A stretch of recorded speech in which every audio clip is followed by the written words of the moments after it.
after the Osun State election, Adeleke said that the difference between Electoral Act 2010 and Electoral Act 2022 is in his losing or winning election. You know that in 2010 Electoral Act, the overvoting is calculated not based on accredited voters, but based on a manual register. And can you imagine the absurdity of it? That you could bring a result that is actually more than the people that presented themselves to vote, and you have nothing in law to defend yourself. But in 2022, you saw that those things were taken care of.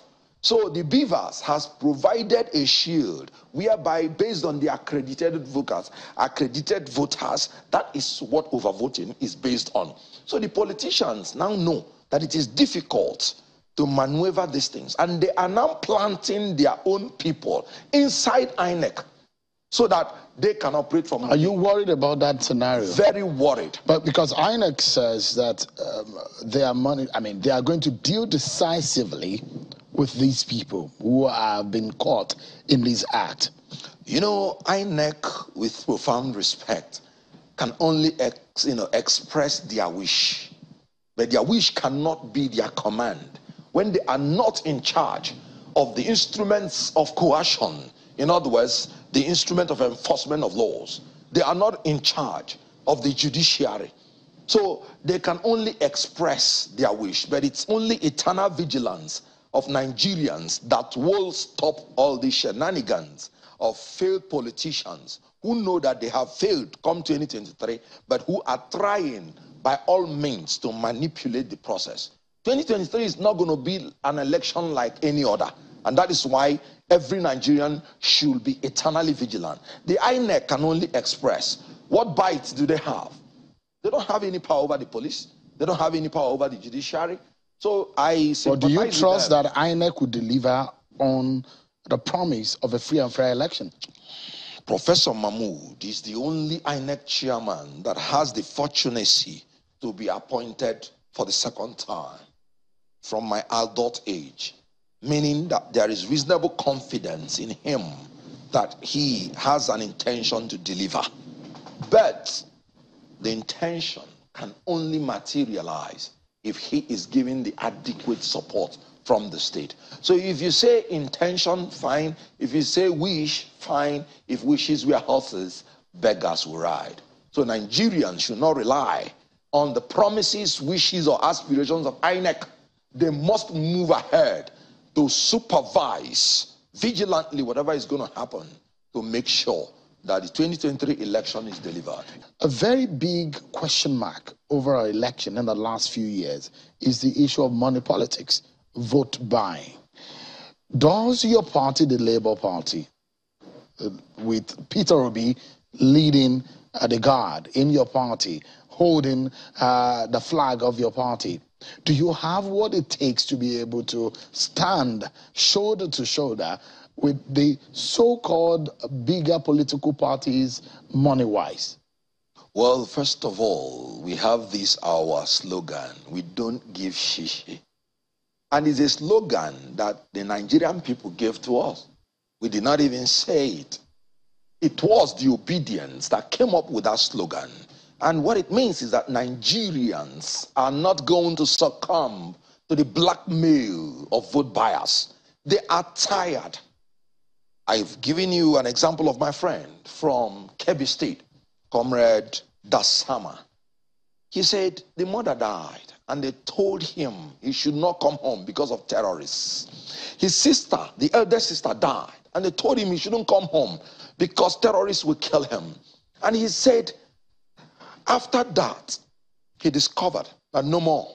He has been voting tribe, he has been voting religion, but now he wants to vote for his freedom.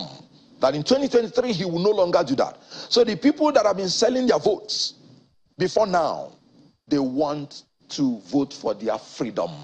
So money is not going to play a lot of influence in 2023. The obedience have made up their mind that they will not give shishi, and they don't accept shishi. Are your obedience enough to give you the kind of victory you envisage? Every Nigerian is obedient. Do not ask me. Do not take my words for it. Take the words of Governor Obaseke, who confessed that there are obedience in his own family. Take the words of some spokespersons of the other parties who scream that some of their staff are obedient. But the same Governor Obaseki said that the steam of the Labour Party will soon fizzle out. What do you want him to say in front of his presidential candidate when he is doing his campaign? Go and ask him again, and he will tell you that if there is anybody that his team has been extinguished completely, is that of Atiku Abubakar, who, of course, should have been disqualified by now by going to the north and making a genocidal statement that Northerners should vote for North only. This was what caused genocide in Rwanda, when Hutus were told that they should not support Tutsis because they are cockroaches. Atiku Abubakar went to the north and said Northerners should support only the people from the north, not Yoruba, not Igbo. That is ethnic profiling. That's genocidal statement. Atiku knows he has failed. What he's trying to do now is to make sure he destroys our democracy after he has failed. And he should be called to order. INEC should be implementing Section 97 of the Electoral Act now on Atiku, because that's a criminal offense, trying to profile ethnic and religious groups. So it is Atiku Abubakar that I've always said he is very unfit to be president, and not only that he's unfit, he is now a threat to our democracy. It is him that when he launched his own campaign in Akwa Ibom, all of them were obicentric. All of them were obedient. What other evidence do you want me to say? They were singing the redemption song in the flag off of PDP campaign. Where do you want to go and you won't see obedient? But the question is, how penetrative is the obedient movement? All right. In the very nook and crannies, because those who are going to make the majority of the vote are not those we see in the metropolis, on the street of Abuja, on the street of Lagos, on the street of Uyo, or on the street of Ilorin, the metropolis. That is not where you perhaps get a larger chunk of the vote. You probably will get it in those nook and crannies of Nigeria. And if anything, by the figures of INEC is to go by, you look at 76.56% of youth population in the new 12 million registered voters. Out of that, you have 40.87%. That's over 3 million that are students. How much of that figure do you think you can lure to be obedient? First of all, labor, as symbolized by NLC and TUC, have thrown their weight behind the Labour candidate. Labour and the NLC and TUC, they are everywhere, in every ward. Labour is everywhere. In Nigeria, the students have made it as a slogan. Even a fraternity, which is founded by a Yoruba man, they are the ones that gave us the song, Emiloko, Emiloko, Baba we know well, they shout Emiloko.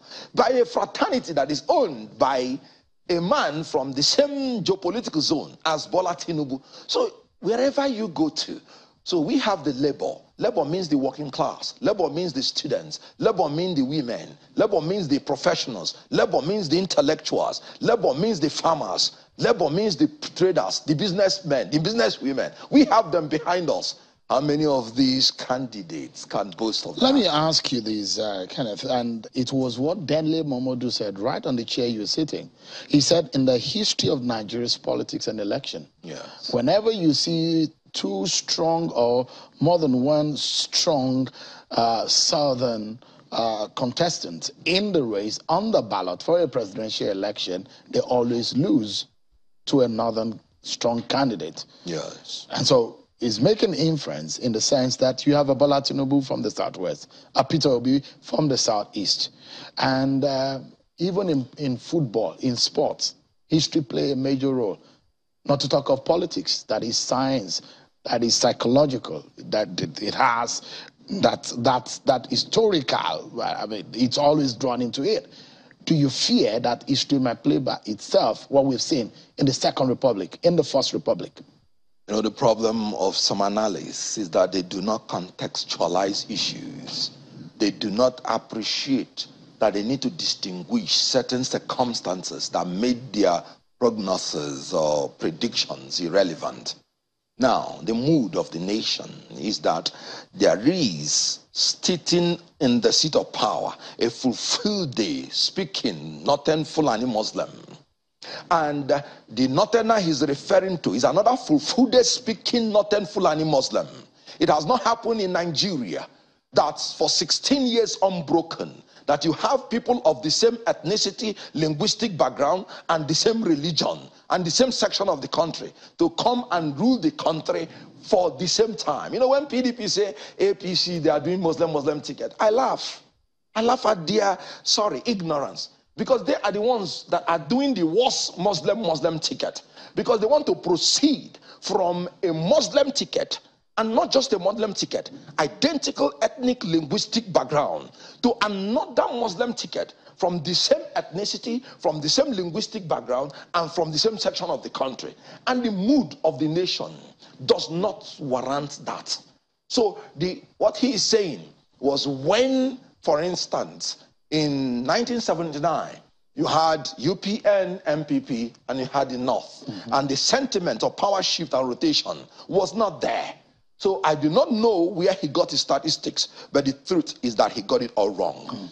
PDP's ticket has offended section 14, subsection 3, section 15, section 16, section 17, that enumerated the political, economic, and social objectives of Nigeria by picking that ticket, but particularly section 14.3 that said that our diversity should be recognized in the composition and the conduct of affairs of any government. So you must proactively ensure that there is no preponderance and domination of people from one ethnic, one section of the people against the others. But the agenda of the political parties are different.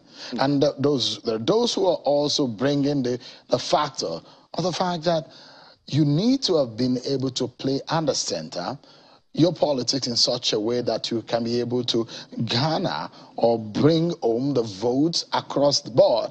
And those who have criticized or described the Peter Obi, your candidate, as more of a sectional politician, how do you respond to such? Now, let's talk about sectional politics. As I have said, Atiku went to the north and said Northerners should vote only somebody from the north, not Yoruba, not Igbo.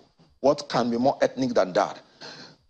Tinubu went to Ogun State and said it is the turn of the Yorubas. And when it comes down to the Yoruba, it is my turn. That is the meaning of Emiloko. What can be more sectional than that? Peter Obi went to the Igbo people, and at the risk of losing their vote, he told them, do not vote for me because I'm Igbo. Vote for me because I'm a man of competence, character, and capacity. Does Peter Obi have the competence to run the affairs of this government? Nigerians do not, it is not the turn of anybody in 2023, it is the turn of Nigerians. Peter Obi has displayed an uncanny character. In reality, capacity. In reality, can your candidate win the election? No, he has already won. How? Oh, check the analysis like I've always told you. Take it by polls. You know there are 3 polls that had come out. ANAP, We Together, and Bloomberg. And in the first one, he scored 23. In the second one, 53. In the third one, 75. Soon and very soon, before the election reaches, when the 2 candidates will unravel, and I'm sure they're already unraveling, then it will now be Peter Obi and others. Because then collectively in the polling poll, they will not have up to 5%. And whenever you don't reach up to 5%, you'll be classified as others. So actually it is going to be Peter Obi and others. There is no other candidate.